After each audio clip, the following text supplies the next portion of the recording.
Welcome to gate 5. ఈరోజు మనం సంగారెడ్డిలో ఉన్న ఒక HMDA G+5 floor ready to move apartment దగ్గర ఉన్నాం. ఇది సంగారెడ్డిలో ఒక మంచి రెసిడెన్షియల్ ఏరియాలో ఉన్న హెచ్ఎండిఏ అపార్ట్మెంట్. దీనికి ఆక్యుపెన్సీ సర్టిఫికేట్ వచ్చింది కాబట్టి మీరు ఎటువంటి జిఎస్టీ కట్టనవసరం లేదు. ఏదైతే ఫ్లాట్ ఇప్పుడు చూస్తున్నామో ఇది 5th ఫ్లోర్లో ఉన్న వెస్ట్ ఫేసింగ్ 2 BHK ఫ్లాట్ అండి. ఈ అపార్ట్మెంట్లో మొత్తం 5 ఫ్లోర్కి కలిపి 20 ఫ్లాట్స్ ఉన్నాయి. ఈ ప్రాజెక్ట్ మొత్తం 800 స్క్వేర్ యార్డ్స్లో కట్టబడి ఉంది కాబట్టి ప్రతి ఫ్లాట్ ఓనర్కి 40 గజాల స్థలం యూడిఎస్ కింద వస్తుంది. ఈ అపార్ట్మెంట్కి పవర్ బ్యాకప్ మరియు లిఫ్ట్ సదుపాయం కలదు.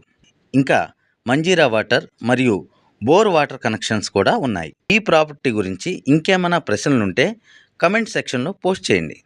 ఈ వీడియో నచ్చినట్లయితే లైక్ చేసి షేర్ చేయండి. ఇటువంటి మరిన్ని వీడియోలు కావాలనుకుంటే దయచేసి మా ఛానల్ను సబ్స్క్రైబ్ చేసుకోండి.